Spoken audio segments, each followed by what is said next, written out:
everyone! Have a nice day. Ayan. So, hindi na maulan ngayon.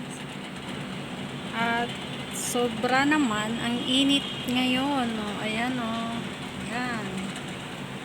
So, may mga nagsiswimming kanina pero nawala na sila. Meron pa ba?